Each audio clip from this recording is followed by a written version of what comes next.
So I'm taking a short break from custom archetypes based on video games to feature what I feel to be a plausible idea for a potential Master Rule 5. No, I don't consider the 2020 edit of Master Rules 4 to be Master Rule 5. It's basically just made the other extra deck types playable again. Bruh. I'm talking about an actual next step of the game itself, and where to go from the current Link era.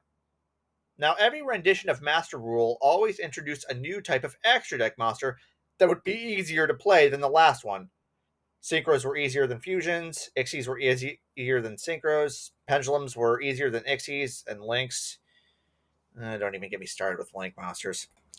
The problem with this form of evolution is how older cards were often outclassed by newer ones. In other words, power creep. For example, it's really hard to imagine Goyo Guardian ever being overpowered in today's meta, given that you specifically require synchro materials whose total levels equal 6 and your tuner monster needs to be an earth monster, but he was actually banned in 2011 and remained that way for years. Now I barely remember he exists as I load up my extra deck slots with SP Little Knight, some Nightmares, and whatever extra deck type my deck focuses on.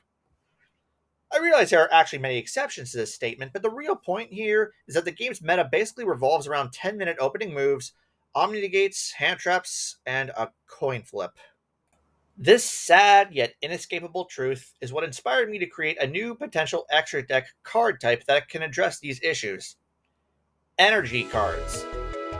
Unlike every other extra deck card type, energy cards don't continue the cycle of summoning evolution. Instead, they're more like a third non-monster type outside of spells and traps that you can activate from your extra deck. This is done through a process called expunging, a form of activation that involves banishing energy cards face up from your extra deck as a cost.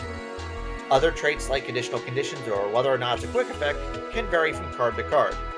Here is an example of a custom energy card I made, Book of a New Dawn. Its text is self-explanatory, but pay close attention to that little icon that looks like the back of a card.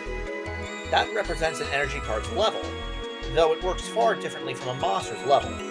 In order to activate an energy card's effect, you must expunge a number of copies of that card from your extra deck equal to its level. As you can see, there's only one of those little cards there, so its level is 1. So, in order to activate Book of a New Dawn, I would have to expunge a copy of it from my extra deck and banish any face-up flip monster as a cost during my main phase.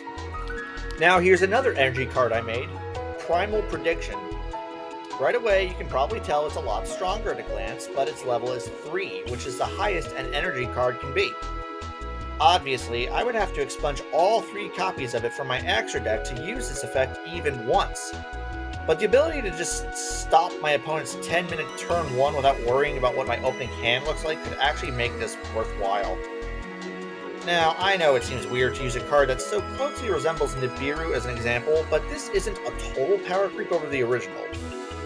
It's more like a side grade, since, unlike Nibiru, Primal Prediction doesn't tribute any monsters that are currently on the board.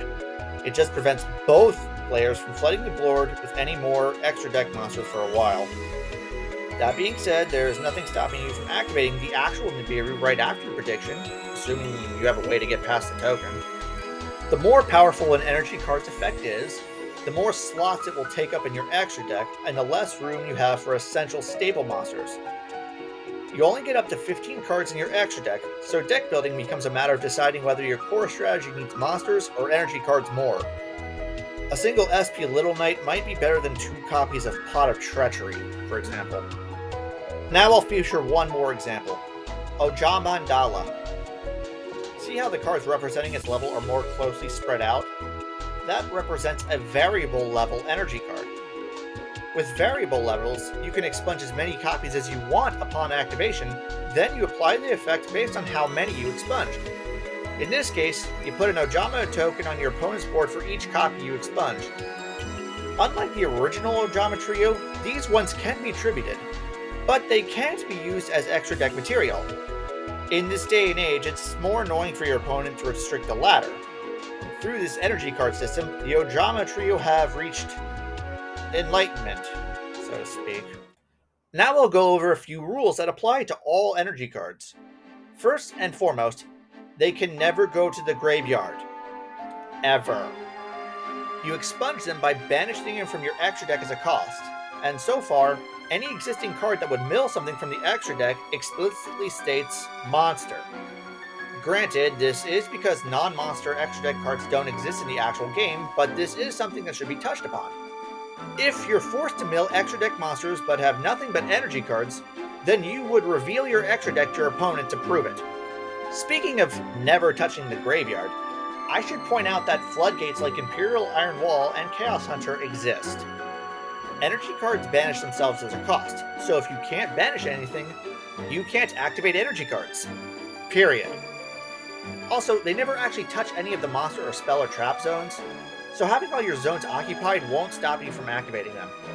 They're not monsters, spells, or traps anyway. Secondly, it should be obvious that any effect that would return an energy card to the deck or hand would send it back to the extra deck instead. This is normal for extra deck monsters, but unlike them, any effect that would return your banished energy card to the graveyard or field will also send it to the extra deck. Thirdly, some cards would either be errated or placed on the ban list should something like energy cards be introduced into the game. Necroface, for example, would probably be limited to one if not banned entirely, since it can essentially recycle all energy cards upon normal summon. Also, any card that would prevent you from special summoning any monsters from the extra deck would need the text modified to include energy cards. If you're curious about the remaining energy cards I designed, I've posted a link in this video's description where you can see them all. Unfortunately, energy cards can't be implemented in Dueling Book, so the only way to even try them out is in a tabletop simulator or with real-life proxies. As always, feel free to let me know if your thoughts or feedback about how energy cards could affect the meta. I'll be working on episode number 8 soon, so be sure to like and subscribe if you're interested in more gaming custom cards.